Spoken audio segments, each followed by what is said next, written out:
I can have fun. This is our Valentine's Day video, and in this video I will be doing my makeup just to sit on with these clothes. So it's just a regular day and I want to doll up, but I'm not sure how the makeup will end, but it is not the important part because I will be sharing my intimate deep thoughts about Valentine's Day itself. Here we go. I have been thinking about love differently. Not emotionally differently, but structurally. Plato described love as plural. Eros, romantic desire, philia, friendship. Love wasn't one experience centered in one person. It was distributed across different relationships, different responsibilities, different parts of life. Somewhere over time, that love narrowed down. Love stopped being a spectrum and became a headline. And if you look at the story of Saint Valentine, the day we celebrate is actually tied to his execution. A man who defied authority to protect connection, love. Yet now when we say love, we usually mean romantic partnership. When someone asks if you're in love, they're not asking about your closest friends. They're not asking whether you respect yourself.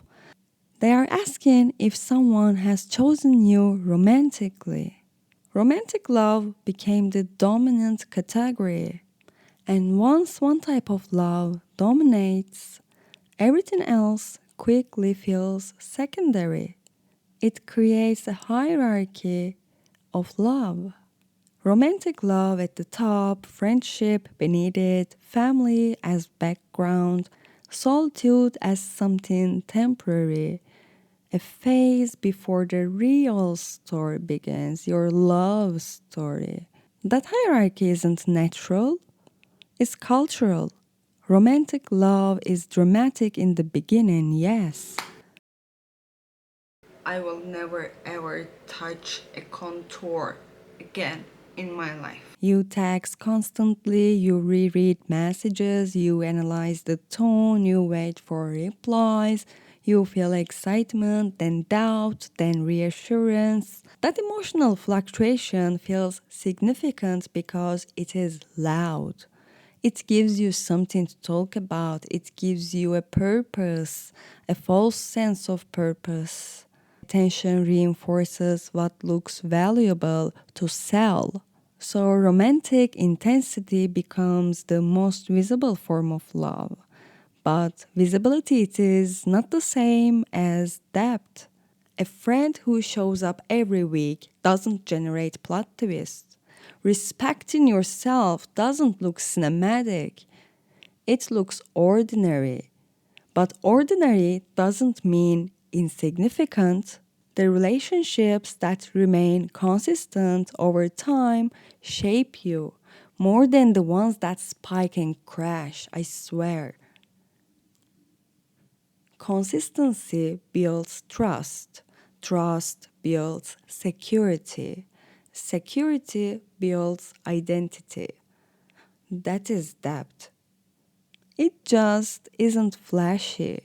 When love is reduced to only romantic selection, it becomes fragile. When love is understood as plural, it becomes stable. Because it is not located in one person. That love exists in the friend who knows your history, in the discipline of caring for your own body, in the boundaries you maintain. It is in the paths you love, in the loyalty you offer. Love is not only desire, it is also maintenance, it is also responsibility, it is also protection. Romantic love is powerful, yes, but it is not superior. It is just one form within a larger ecosystem. When you recognize that, something shifts. You stop measuring your worth by romantic timing. You stop assuming that being single means love is absent. It is not. Love is in you. Love is in everything. Thank you if you watch until here.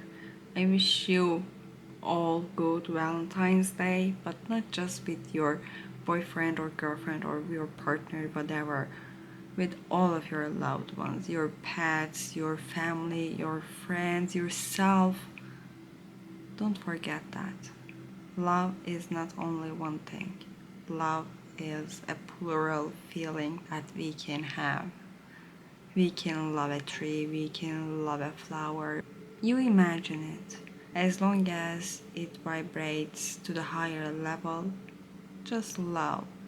Share love, spread love. Take care of yourself. I'll see you next week.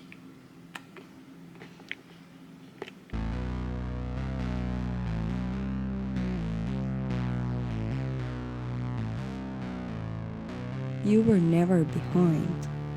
You were just looking at love through a narrowed lens.